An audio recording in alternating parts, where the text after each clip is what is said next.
ഹരേ കൃഷ്ണ കൃഷ്ണ കൃഷ്ണ ഹരേ ഹരേ ഹരേ രാമ രാമ രാമ ഹരേ ഹരേ ഹരേ കൃഷ്ണ കൃഷ്ണ കൃഷ്ണ ഹരേ ഹരേ ഹരേ രാമ രാമ രാമ ഹരേ ഹരേ ഹരേ കൃഷ്ണ കൃഷ്ണ കൃഷ്ണ ഹരേ ഹരേ രാമ രാമ രാമ ഹരേ ഹരേ. ഹരേ കൃഷ്ണ. എല്ലാവർക്കും നമസ്കാരം. എല്ലാവർക്കും വൈകുണ്ഠ ഏകാദശി ആശംസകൾ. ഉപവാസമെടുത്ത് ഏകാദശി നോമ്പ് നോക്കുന്ന എല്ലാ പേർക്കും അത് മംഗളകരമായി പൂർത്തിയാക്കുവാൻ ഭഗവാന്റെ അനുഗ്രഹം ഉണ്ടായിരിക്കട്ടെ. അപ്പോൾ കുറച്ച് ദിവസമായി നമ്മൾ കണ്ടിട്ട്, അപ്പോൾ മറ്റൊരു വിഷയവുമായിട്ട് വരാമെന്ന് ഞാൻ പറഞ്ഞിട്ടുണ്ടായിരുന്നു. അപ്പോൾ മറ്റൊരു വിഷയം എന്ന് പറയുന്നത്, നമ്മളിപ്പോൾ ഒരുപാട് കേൾക്കുന്നുണ്ട്, ആചാര്യന്മാർ എല്ലാ പേരും എല്ലാ ഗ്രന്ഥങ്ങളിലും എല്ലാം പറയുന്ന ഒരു കാര്യമാണ്, കലിയുഗത്തിൽ നാമം ജപിക്കൂ, നാമജപം കൊണ്ട് മാത്രമേ എല്ലാ പാപത്തിൽ നിന്നും മോക്ഷം കിട്ടാൻ പറ്റുകയുള്ളൂ, ആ മോക്ഷമാർഗം എന്ന് പറയുന്നത് നാമജപം മാത്രമാണ് എന്നൊക്കെ നമ്മൾ ഒരുപാട് കേട്ടിട്ടുണ്ട്. അപ്പോൾ അതിൻ്റെ കുറച്ച് വിശദമായിട്ട് കുറച്ച് കാര്യങ്ങൾ പറയാമെന്ന് വിചാരിക്കുന്നു. അപ്പോൾ നമുക്ക് ഈ കലിയുഗത്തിലാണ് ഈ നാമജപം എന്ന് പറയുന്നത്, നാമം ജപിക്കൂ എന്ന് പറയുന്നത്. കാരണം കലിയുഗം അത്രയും മോശമായിട്ടുള്ള യുഗങ്ങളിൽ വെച്ച് ഏറ്റവും മോശമായിട്ടുള്ള ഒന്നാണ് കലിയുഗം എന്ന് പറയുന്നത്. ഈ കലിയുഗത്തിലെന്ന് പറയുമ്പോൾ മനുഷ്യനെ തന്നെ തിരിച്ചറിയാൻ കഴിയില്ലാത്ത ഒരു യുഗമാണ്. ശരിക്കും തെറ്റായിട്ടുള്ളതെല്ലാം ശരിയാണ് എന്ന് വിശ്വസിക്കുകയും ശരിയായിട്ടുള്ളതിനെല്ലാം തെറ്റെന്ന് വ്യാഖ്യാനിക്കുകയും ചെയ്യുന്നതും, ബന്ധങ്ങൾക്ക് യാതൊരു വിലയും കൽപ്പിക്കാത്തത്, അച്ഛൻ അമ്മ സഹോദരങ്ങൾ ഭാര്യ ഭർത്താവ് മക്കൾ ഇതുപോലുള്ള ബന്ധങ്ങൾ തന്നെ യാതൊരു വിലയും ഇല്ലാതെ പോകുന്നത്. കാരണം ആ ബന്ധങ്ങളുടേക്ക് കൊടുക്കേണ്ട സ്നേഹവും ബഹുമാനവും എല്ലാം നശിച്ചു പോവുകയാണ്. അവിടെ പവിത്രമായി കരുതേണ്ട ബന്ധങ്ങളെല്ലാം തന്നെ വേറെ വേറെ, അത് നമുക്ക് ചിന്തിക്കാൻ പോലും കഴിയാത്ത രീതിയിലേക്ക് മാറുകയാണ്. പിന്നെ മറ്റുള്ള ചില ഭൗതിക സുഖങ്ങൾക്ക് വേണ്ടിയിട്ട് മക്കളെ നിഷ്കരണം കൊല്ലുക, മക്കളെ ഉപേക്ഷിക്കുക, എന്നിട്ട് പവിത്രമായി കരുതുന്ന നമ്മൾ കരുതിയിരിക്കുന്ന ബന്ധങ്ങളെയെല്ലാം കളഞ്ഞിട്ട് തികച്ചും കുറച്ച് സമയത്തേക്ക് മാത്രം കിട്ടുന്ന, അല്ലെങ്കിൽ കുറച്ച് നാളുകൾക്ക് വേണ്ടി മാത്രം കിട്ടുന്ന ആ ഒരു സുഖത്തിന് വേണ്ടിയിട്ട് പവിത്രമായ ബന്ധങ്ങളെ ഉപേക്ഷിച്ച് പോവുകയാണ്. അപ്പോൾ അങ്ങനെയുള്ള ഒരുപാട് കാര്യങ്ങൾ, മക്കൾക്ക് അച്ഛനും അമ്മയും ആ ബഹുമാനമൊന്നും അങ്ങനെയൊന്നും ഉണ്ടാകുന്നില്ല. ചില നിസ്സാര കാര്യങ്ങൾക്ക് വേണ്ടിയിട്ട് മാതാപിതാക്കളെ കൊല്ലുവാൻ പോലും മടിക്കുന്ന മക്കളും മാതാപിതാക്കളും അങ്ങനെ തന്നെയാണ്, സഹോദര ബന്ധങ്ങളും അങ്ങനെ തന്നെയാണ്, സുഹൃത്ത് ബന്ധങ്ങളും അങ്ങനെ തന്നെയാണ്. എല്ലാം എന്തിനെങ്കിലും വേണ്ടിയിട്ടുള്ള, അതായത് തിരിച്ച് നമുക്ക് എന്തെങ്കിലും കിട്ടും എന്ന് ചിന്തിച്ചുകൊണ്ട് മാത്രമുള്ള ബന്ധങ്ങൾ, അങ്ങനെയൊക്കെയാണ് ഈ കലിയുഗം എന്ന് പറയുന്നത്. അപ്പോൾ ഈ കലിയുഗം അത്രയും മോശമായിട്ടുള്ള ഈ കലിയുഗത്തിൽ ആൾക്കാർ മറ്റൊന്നും തന്നെ ചെയ്യുവാനായിട്ടൊന്നും മെനക്കെടുകയില്ല. അതുകൊണ്ട് തന്നെയാണ് ബ്രഹ്മദേവൻ പറഞ്ഞത്, കലിയുഗത്തിൽ മോക്ഷം അല്ലെങ്കിൽ പാപത്തിൽ നിന്നും മോചനം കിട്ടുന്നതിന് വേണ്ടി നാമം ജപിക്കുക എന്നുള്ളത്. ഈ കലിയുഗം എന്ന് പറയുമ്പോൾ നമ്മുടെ മറ്റ് യുഗങ്ങളെ കൂടെ നമ്മൾ പറയാതിരിക്കാൻ നമുക്ക് പറ്റില്ലല്ലോ. ശരിക്കും പറഞ്ഞു കഴിഞ്ഞാൽ നമുക്ക് 4 യുഗങ്ങളാണുള്ളത് എന്നുള്ളത് എല്ലാവർക്കും അറിയാം. സത്യയുഗം, ത്രേതായുഗം, ദ്വാപരയുഗം, കലിയുഗം. ഈ 4 യുഗങ്ങൾ ചേരുമ്പോഴാണ് ഒരു ചതുർയുഗം അല്ലെങ്കിൽ ഒരു മഹായുഗം എന്ന് പറയുന്നത്. അപ്പോൾ അങ്ങനെയുള്ള 71 ചതുർയുഗങ്ങൾ ചേരുമ്പോഴാണ് ഒരു മന്വന്തര കാലം എന്ന് പറയുന്നത്. 14 മനുക്കളാണുള്ളത്. അപ്പോൾ 14 മനുക്കളിൽ നമ്മളിപ്പോൾ 7ാമത്തെ മന്വന്തരത്തിലെ വൈവസ്വത മനു ആണ് ഈ മന്വന്തരം.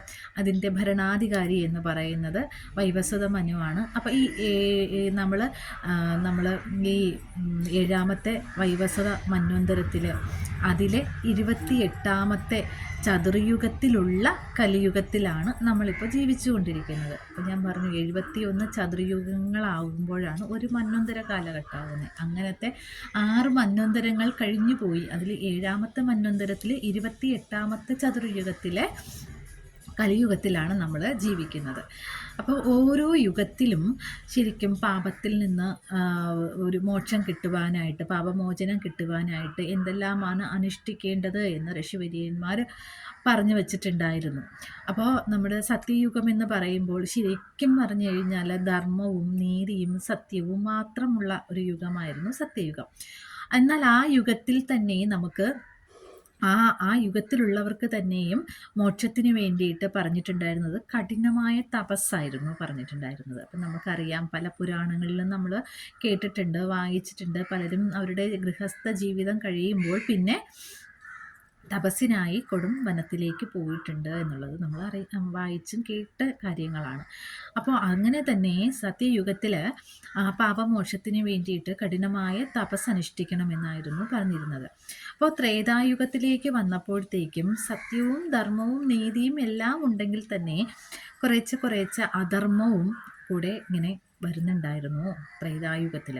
അപ്പോൾ ത്രേതായുഗത്തിലും ഇതുപോലെ പാപത്തിൽ നിന്നും ഒരു മോക്ഷം കിട്ടണമെന്നുണ്ടെങ്കിൽ യജ്ഞങ്ങൾ അനുഷ്ഠിക്കണം എന്ന് പറഞ്ഞിട്ടുണ്ടായിരുന്നു. ആ യജ്ഞങ്ങൾ അനുഷ്ഠിച്ചാലാണ് ത്രേതായുഗത്തിൽ നമുക്ക് മോക്ഷം കിട്ടുക എന്നുള്ളത്.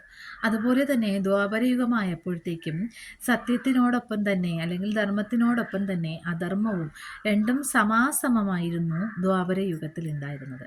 അപ്പോൾ ദ്വാപരയുഗത്തിൽ ശരിക്കും പാപത്തിൽ നിന്നും ഇതുപോലെ തന്നെ മോചനം കിട്ടണമെങ്കിൽ, അല്ലെങ്കിൽ മോക്ഷം കിട്ടണമെന്നുണ്ടെങ്കിൽ നമ്മൾ വേദങ്ങൾ അനുസരിച്ചിട്ടുള്ള മന്ത്രവും പൂജയും ചെയ്യണം എന്നുള്ളതായിരുന്നു പറഞ്ഞിട്ടുണ്ടായിരുന്നത്. അപ്പോൾ ഈ ദ്വാപരയുഗം അവസാനിക്കുമ്പോഴാണല്ലോ കലിയുഗം ആരംഭിക്കുന്ന സമയം.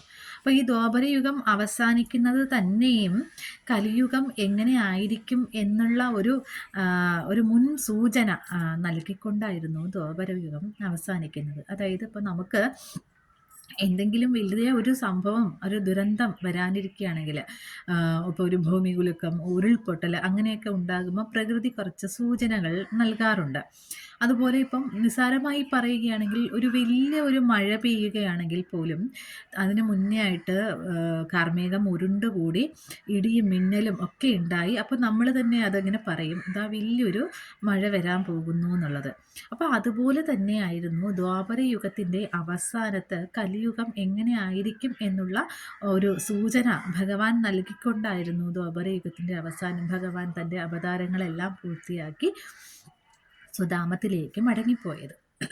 അപ്പോൾ സത്യയുഗം മുതൽ തന്നെ യുദ്ധങ്ങളൊക്കെ ഉണ്ടായിരുന്നു എന്നുള്ളതാണ്. സത്യയുഗത്തിലെ യുദ്ധങ്ങളെന്ന് പറയുന്നത് 2 ലോകങ്ങൾ തമ്മിലായിരുന്നു, ദേവലോകവും അസുരലോകവും. അതായത് ദേവന്മാരും അസുരന്മാരും തമ്മിലായിരുന്നു യുദ്ധം. അതായത് ധർമ്മവും അധർമ്മവുമായിരുന്നു യുദ്ധം ചെയ്തുകൊണ്ടിരുന്നത്. ത്രേതായുഗമായപ്പോഴേക്കും അത് 2 രാജാക്കന്മാരായി, 2 രാജ്യങ്ങളായി. നമുക്കറിയാം, ഭഗവാൻ ശ്രീരാമചന്ദ്രനും പിന്നെ ലങ്കയിലെ ലങ്ക ഭരിച്ചിരുന്ന രാവണനും 2 രാജ്യങ്ങൾ തമ്മിലുള്ള യുദ്ധങ്ങളായിട്ടുണ്ടായിരുന്നു. ദ്വാപരികമായപ്പോഴും യുദ്ധമുണ്ടായിരുന്നു. അത് കുടുംബത്തിൽ തന്നെ ഉള്ളവരായിരുന്നു യുദ്ധം ചെയ്തിരുന്നത്. നമുക്ക് അറിയാം, കുരുവംശത്തിൽ തന്നെയുള്ള പാണ്ഡവരും കൗരവരും ഒരേ കുടുംബത്തിലുള്ളവരായിരുന്നു യുദ്ധം ചെയ്തിരുന്നത്. എന്നാൽ കലിയുഗമായപ്പോഴേക്കും അപ്പോഴും യുദ്ധം നടക്കുന്നുണ്ട്. നന്മയും തിന്മയുമാണ് എപ്പോഴും യുദ്ധം ചെയ്യുന്നത്, അല്ലേ? നമുക്കറിയാമല്ലോ.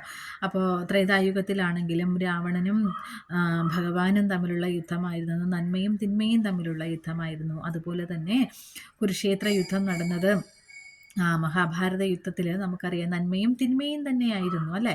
കൗരവരും പാണ്ഡവരും തമ്മിലുള്ള യുദ്ധം, നന്മയും തിന്മയും തമ്മിലുള്ള യുദ്ധം. അതുപോലെ തന്നെ കലിയുഗം വന്നപ്പോഴും ശരിക്കും യുദ്ധം നടക്കുന്നുണ്ട്. അതും നന്മയും തിന്മയും തമ്മിലാണ്. പക്ഷേ അത് നടക്കുന്നത് ഓരോ വ്യക്തികളുടെയും അവരുടെ ഉള്ളിലാണ് നടക്കുന്നത് യുദ്ധം. നമ്മുടെയൊക്കെ ഉള്ളിൽ എപ്പോഴും യുദ്ധമാണ് നടക്കുന്നത്, നന്മയും തിന്മയും തമ്മിലുള്ള യുദ്ധം. ചിലപ്പോൾ നന്മ ജയിക്കും, ചിലപ്പോൾ തിന്മയായിരിക്കും ജയിക്കുന്നത്. ചില വ്യക്തികളിൽ നന്മയായിരിക്കും ജയിക്കുന്നത്. അപ്പോൾ നന്മ തന്നെയാണ് എപ്പോഴും ജയിക്കേണ്ടത്, അല്ലേ? നമ്മൾ കാണുന്നുണ്ട്, നന്മ തന്നെയാണ് എപ്പോഴും ജയിക്കേണ്ടത്. ഒരു സിനിമയിലായിരുന്നാലും ജീവിതത്തിലായിരുന്നാലും, അല്ലേ?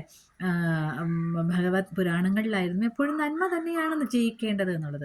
അപ്പോൾ നമ്മുടെയൊക്കെ ഉള്ളിൽ ചിലപ്പോഴൊക്കെ തിന്മയാണ് ജയിക്കുന്നത്. അപ്പോൾ തിന്മ ജയിക്കുന്ന സമയത്താണ് നമ്മളെന്ത് ചെയ്യുന്നത്, തിന്മ ചെയ്യുന്നത് എന്നുള്ളത്. അതായത് മറ്റൊരാളെ വേദനിപ്പിക്കുക, അല്ലെങ്കിൽ ചെയ്യാൻ പാടില്ലാത്ത കാര്യങ്ങൾ, അധർമ്മമായിട്ടുള്ള കാര്യങ്ങൾ ചെയ്യുക എന്നുള്ളതൊക്കെ നമ്മുടെ മനസ്സിലെ യുദ്ധത്തിൽ തിന്മ ജയിക്കുമ്പോഴാണ്. പക്ഷേ അങ്ങനെ തിന്മ ജയിക്കാൻ പാടില്ല, എപ്പോഴും നന്മയാണ് ജയിക്കേണ്ടത്. അപ്പോൾ നന്മ ജയിക്കണമെങ്കിൽ നമ്മൾ എന്താണ് ചെയ്യേണ്ടത് എന്നുള്ളതും കൂടെയാണ് ഇവിടെ പറയുന്നത്. അപ്പോൾ ഞാൻ പറഞ്ഞു, കലിയുഗത്തിൻ്റെ ആരംഭം എന്ന് പറയുന്നത് ദ്വാപരയുഗത്തിൻ്റെ അവസാനമേ തന്നെ നമുക്ക് മനസ്സിലായിട്ടുണ്ട് എന്ന് ഞാൻ പറഞ്ഞു. അതെങ്ങനെയാണെന്ന് വെച്ച് കഴിഞ്ഞാൽ, ദ്വാപരയുഗം അവസാനിക്കുന്നത് ഭഗവാന്റെ തന്നെ ഒരേ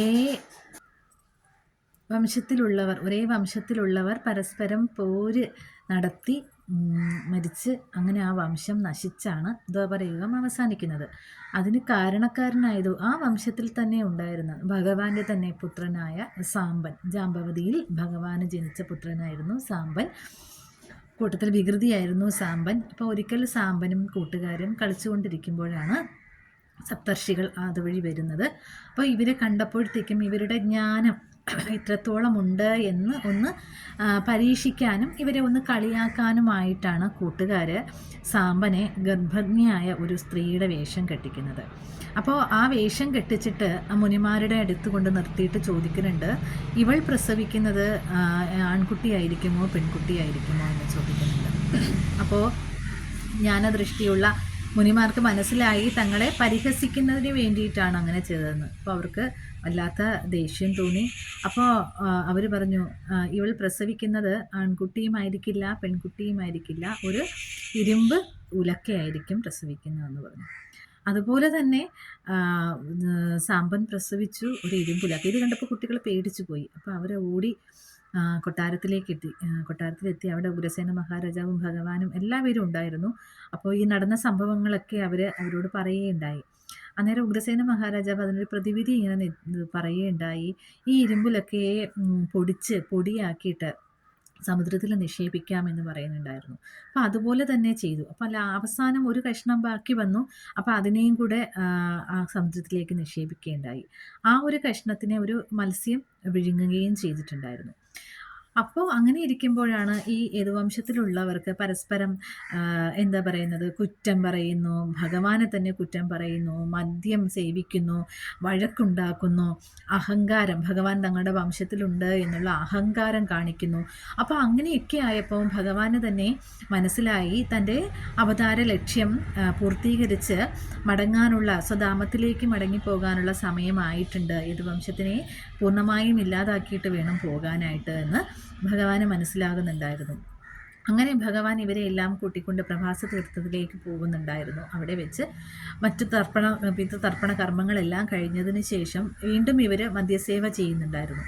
അപ്പോൾ അന്ന് ആ ഇരുമ്പുലക്ക പൊടിച്ച് സമുദ്രത്തിലേക്ക് നിക്ഷേപിച്ചു എന്ന് പറഞ്ഞല്ലോ. അപ്പോൾ അന്ന് മുനിമാർ ഒരു ശാപവും കൂടെ കൊടുക്കുന്നുണ്ടായിരുന്നു, ഈ ഇരുമ്പ് ഉലക്കയായിരിക്കും നിങ്ങളുടെ വംശം തന്നെ നശിപ്പിക്കുന്നത് എന്നുള്ളത്. അപ്പോൾ അത് കേട്ടിട്ടാണ് ഉഗ്രസേന മഹാരാജാവ് ഇങ്ങനെ ഒരു പ്രതിവിധി നിശ്ചയിക്കുന്നത് തന്നെ. അതായത് ഇതിനെ പൊടിച്ച് കഷ്ണങ്ങളാക്കി അല്ലെങ്കിൽ പൊടിയാക്കി സമുദ്രത്തിൽ നിക്ഷേപിക്കുക എന്നുള്ളത്. അപ്പോൾ അങ്ങനെ സമുദ്രത്തിൽ നിക്ഷേപിച്ച ആ പൊടികൾ ആ സമുദ്രത്തിൻ്റെ ഓളത്തിൽ ഇങ്ങനെ തട്ടി തിരിച്ച് തീരത്തേക്ക് വരികയും അവിടെ നിന്ന് തന്നെ മൂർച്ചയേറിയ ഒരു സസ്യമായിട്ട്, രകപ്പുല്ല് എന്ന് പറയുന്ന ഒരു സസ്യമായിട്ട് വളർന്നു വരികയും ചെയ്യുന്നുണ്ടായിരുന്നു. അപ്പം ബാക്കി വന്ന ഒരു കഷ്ണം അത് മത്സ്യം വിഴുങ്ങിയെന്നും പറഞ്ഞിട്ടുണ്ടല്ലോ. ആ മത്സ്യത്തിനെ ഒരു മുക്കുവൻ പിടിച്ചിട്ട് അത് ജര എന്ന് പറയുന്ന ഒരു വേടന് കൊണ്ടുവന്ന് കാഴ്ചവെക്കുന്നുണ്ടായിരുന്നു. അപ്പോൾ ആ ജര ആ മത്സ്യത്തിനെ തൻ്റെ പത്നിയെ ഏൽപ്പിച്ചു. അപ്പോൾ പത്നി അതിനെ വൃത്തിയാക്കുന്നതിനിടയിൽ ആണ് വയറ്റിനകത്ത് നിന്നും ഈ ഒരു ഇരുമ്പ് കഷ്ണം കിട്ടിയത്. അപ്പോൾ ആ ഇരുമ്പ് കഷ്ണത്തിനെ ജരയ്ക്ക് തന്നെ തിരിച്ചു കൊടുത്തു. ജര അതിനെ രാഗി മൂർച്ചപ്പെടുത്തിയിട്ട് ഒരു അസ്ത്രമായിട്ട് എടുക്കുകയായിരുന്നു. തൻ്റെ അസ്ത്രത്തിൽ അതൊരു മൂർച്ചപ്പെടുത്തിയൊരു അസ്ത്രമാക്കി വെക്കുകയായിരുന്നു. അപ്പോൾ ഭഗവാൻ ഇതുപോലെ എല്ലാവരെയും കൂട്ടി പ്രഭാസ തീർത്ഥത്തിൽ ചെന്നു. ബാക്കി എല്ലാ കർമ്മങ്ങളും എല്ലാം കഴിഞ്ഞു. പിന്നെ മദ്യസേവയായി എല്ലാവരും ഭഗവാൻ മാറി മറ്റൊരിടത്തേക്ക് ഇരിക്കുകയായിരുന്നു. ആ മദ്യസേവയിൽ തന്നെ അവസാനം വാക്ക് തർക്കങ്ങളൊക്കെ ഉണ്ടായി. ആ വാക്ക് തർക്കത്തിന് ഒടുവിൽ അവർ കയ്യാങ്കളിയായി തങ്ങളിലുള്ള ആയുധങ്ങളൊക്കെ തന്നെ എടുത്തുകൊണ്ട് പരസ്പരം യുദ്ധം ചെയ്തു. യുദ്ധം ചെയ്തു. അപ്പോൾ ആയുധങ്ങളൊക്കെ കഴിഞ്ഞപ്പോഴത്തേക്കും അവർ ഈ എരകപ്പുല്ലിനെ പൊട്ടിച്ചെടുത്തിട്ട് ഈ എരകപ്പുല്ല് വെച്ചാണ് പരസ്പരം കൊന്നൊടുക്കിയത് എന്നുള്ളതാണ്. അപ്പോൾ ഈ മുനിമാരുടെ ശാപം അത് കറക്റ്റായിട്ട് വന്നു എന്നുള്ളതാണ്. ഈ ഇരുമ്പുലൊക്കെ തന്നെയായിരിക്കും നിങ്ങളുടെ വംശം നശിപ്പിക്കുന്നത് എന്നുള്ളത്. അതുമാത്രമല്ല, അവസാനം ഈ ഒരു കഷ്ണത്തിനെ അസ്ത്രമാക്കി വെച്ച ജര അന്ന് അത് വേട്ടയ്ക്കായിട്ട് ഇറങ്ങിയപ്പോഴത്തേക്കും ഭഗവാൻ ഇങ്ങനെ ആൽമരച്ചുവട്ടിലെ കാലുകൾ പിണച്ചു വെച്ചിങ്ങനെ ഇരിക്കുന്നത് കണ്ടപ്പോൾ, പെട്ടെന്ന് ഇങ്ങനെ ദൂരെ നിന്ന് കണ്ടപ്പോൾ അതൊരു ഭംഗിയുള്ള ഒരു മൃഗമാണ് എന്ന് കരുതിയിട്ട്, ഒരു മാൻപേടയാണോ എന്നൊക്കെ സംശയിച്ചുകൊണ്ട് ജര തൻ്റെ അസ്ത്രമെടുത്ത് എയ്യുകയുണ്ടായി. ഭഗവാന്റെ ആ തൃപ്പാദത്തിൽ, താമരപ്പൂ പോലുള്ള ആ തൃപ്പാദത്തിലാണ് ആ അസ്ത്രം വന്ന് തറച്ചത് എന്നുള്ളത്. അപ്പം ജര അത് മനസ്സിലാക്കി ഓടി വന്ന് ഒരുപാട് മാപ്പൊക്കെ ഭഗവാനോട് പറയുന്നുണ്ട്. അപ്പം ഭഗവാൻ ഇതൊക്കെ മുൻകൂട്ടി നിശ്ചയിച്ച കാര്യങ്ങളായതുകൊണ്ട് തന്നെ ജരയോട് യാതൊരു ദേഷ്യം ഉണ്ടായില്ല. കാരണം ഭഗവാൻ തീരുമാനിച്ച കാര്യമായിരുന്നു ഇങ്ങനെയാണ് സംഭവിക്കേണ്ടത്. അപ്പം അങ്ങനെയാണ് ഭഗവാൻ തൻ്റെ ശരീരം ഇവിടെ വെടിഞ്ഞ് സുധാമത്തിലേക്ക് ഭഗവാൻ മടങ്ങി പോകുന്നത്. അപ്പോൾ അതുകൊണ്ട് കലിയുഗം ആരംഭിക്കുകയാണ്. അപ്പോൾ കലിയുഗം ഇതിനേക്കാളും ഭീകരമായിരിക്കും എന്നുള്ള ഒരു സൂചന ആ ദ്വാപരയുഗത്തിൽ തന്നെ അവസാനം കാണിച്ചു തന്നിട്ടുണ്ടായിരുന്നു. അപ്പോൾ കലിയുഗം ഇത്രത്തോളം ഭീകരമായിരിക്കുമ്പോൾ ശരിക്കും പറഞ്ഞാൽ ദേവന്മാരും മുനിമാരും എല്ലാം ഭയന്നുപോയി. കാരണം കലിയകാലം അങ്ങനെയാണ്. അപ്പോൾ എന്ത് ചെയ്യും? ഈ ഭൂമിയിലെ മനുഷ്യർക്ക് അതിൻ്റെ പാപത്തിൽ നിന്ന് ഒരു മോചനം വേണ്ടേ? അപ്പോൾ അതിനു വേണ്ടി എന്താണ് ചെയ്യേണ്ടതെന്ന് ഒരു പ്രതിവിധിക്കായിട്ടാണ് അവർ ബ്രഹ്മദേവൻ്റെ അടുത്തേക്ക് എത്തുന്നത്. അപ്പം ബ്രഹ്മദേവൻ അവർക്ക് പറഞ്ഞു കൊടുക്കുന്നതാണ്, ഹരിയുടെ നാമം ജപിച്ചാൽ മതി കലിയുഗത്തിൽ മനുഷ്യർക്ക് അവരുടെ പാപത്തിൽ നിന്ന് മോചനം കിട്ടും എന്നുള്ളത്, അല്ലെങ്കിൽ അവർക്കൊരു മോക്ഷം കിട്ടും എന്നുള്ളത്. അപ്പോൾ ഹരിയുടെ നാമം, അസംഖ്യം നാമങ്ങളുള്ള ഹരിയുടെ ഏത് നാമമാണ് ജപിക്കേണ്ടത് എന്ന് ചോദിച്ചപ്പോഴാണ് അദ്ദേഹം പറഞ്ഞു കൊടുത്ത ഒരു മഹാമന്ത്രം പറഞ്ഞു കൊടുക്കുകയുണ്ടായി. അപ്പോൾ അത് എന്താണെന്നുള്ളത് അടുത്ത ദിവസം പറയാം. ഹരേ കൃഷ്ണ. എല്ലാവർക്കും ഭഗവാന്റെ അനുഗ്രഹം ഉണ്ടായിരിക്കട്ടെ. ഹരേ കൃഷ്ണ.